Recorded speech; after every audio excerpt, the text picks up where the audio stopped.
간곡한 요청에 따라 원내대표로 출마했습니다.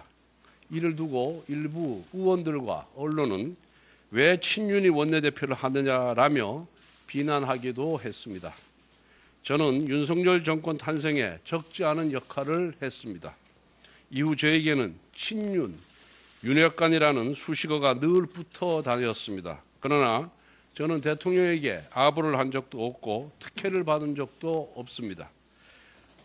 대통령직 인수위원회에 들어가지도 않았고 윤석열 정부 내각에도 참여하지 않았습니다. 오히려 저는 대선 시기부터 윤석열 정권 출범 이후까지 윤 대통령에게 여러 차례 쓴소리를 한 바가 있습니다. 이로 인해서 당대표 선거 출마를 중도에 포기한 바도 있습니다. 더욱이 저는 2022년에 이미 원내대표를 역임했습니다. 제가 자리에 무슨 욕심이 있었겠습니까? 저는 원내대표 출마 선언 당시 밝힌 것처럼 당의 분열을 막기 위해 독이 든 성배를 마셨습니다. 윤 대통령의 계엄은 위법적인 계엄입니다. 정치적으로도 대단히 잘못된 선택입니다.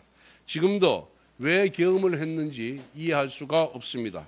그러나 윤석열 대통령은 떠나더라도 당은 살아남아야 한다고 생각했습니다. 과거 박근혜 대통령 탄핵을 거치면서 저희 당은 분열했습니다. 그 상처는 아직도 남아 있습니다.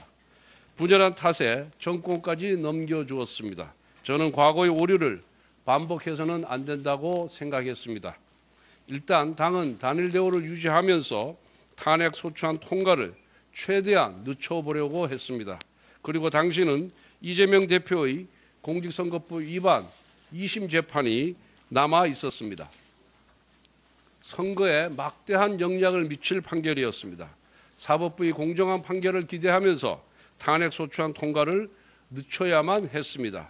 이렇게 시간을 버려야만 조기 대선에서 조금이라도 유리한 지형을 만들 수 있고 이러한 희망이 있어야만 우리 당이 살아남을 수 있다고 생각했습니다. 저는 이런 선택에 따른 비판이 두렵지 않았습니다. 이미 독이 든 성배를 마시기 위로 한 마당에 선거에 도움이 된다면 그 어떠한 비난도 감수하고자 했습니다. 12월 7일 첫 번째 탄핵안이 부결된 이후 저는 한동훈 대표를 찾아가 김영윤 장관 수사 결과를 보고 탄핵 여부를 결정하자, 당론을 일주일 만에 바꾸면 당내 분열이 우려된다고 간곡하게 설득하기도 했습니다. 그러나 12월 14일 대통령 탄핵 소추안은 국회에서 통과되었습니다. 그 여파로 한동훈 대표 측 최고위원들마저 모두 자진 사퇴했습니다. 결국 지도부가 붕괴되면서 한동훈 대표마저 사퇴한 것입니다. 이후 당 지도부는 백석 남짓한 의석을 지키면서 민주당의 입법 폭출을 막아내고 조기 대선을 대비해야 했습니다. 대통령 탄핵과 관련된 재판에서 공수처와 헌법재판소의 절차적 문제를 지적하면서도 다른 한편으로는 우리 당이 아스팔트의 민심으로 끌려가지 않아야 했습니다. 당내에서 탄핵에 대한 찬반을 놓고 격렬하게 대립하는 와중에도 어떻게든 양쪽을 조율하고 다가올 대선에서 단일 대우를 꾸리기 위해 최선을 다했습니다. 그 과정에서 한쪽에서는 배신자라는 소리를 들었고 다른 한쪽에서는 구태라고 손가락질을 받았지만 묵묵히 감내하며 당의 중심을 잡아야 했습니다. 또한 헌법재판소에도 적법 절차 준수를 강하게 요구한 결과 무고한 장관들에 대한 기각 판결을 받아낼 수 있었습니다. 이것은 민주당의 연쇄 탄핵이 결국 국정마비가 목적이었음을 입증한 것입니다. 무엇보다 민주당의 입법 독재와 이재명 후보의 재판 지연을 강하게 질타했습니다. 특히 공직선거법 위반과 관련해서는 633 원칙을 강하게 요구하면서 대선 이전에 대법원에서 유죄 취지의 파기 환송심도 이끌어냈습니다. 저는 원내대표 재임 기간 내내 민주당과 강하게 맞서 싸우면서도 국민의힘 내부로부터 부당한 비난을 받았습니다. 그러나 하나하나 대응하지는 않았습니다.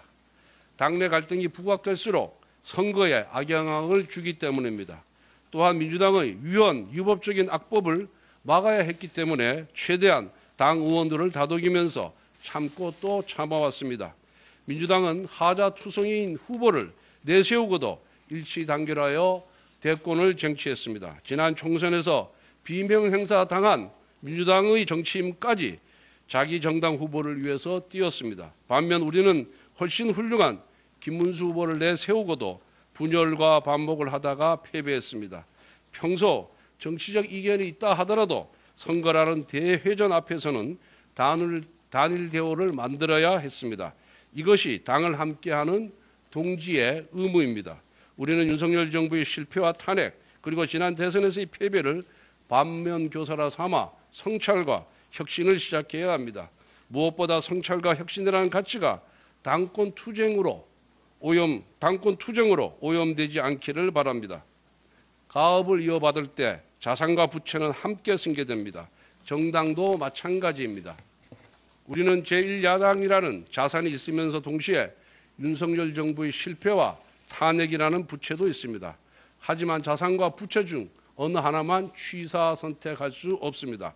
당의 일부가 자산만 취하면서 다른 일부에게 부채만 떠넘기려는 행태는 가능하지도 않고 옳지도 않습니다. 이것은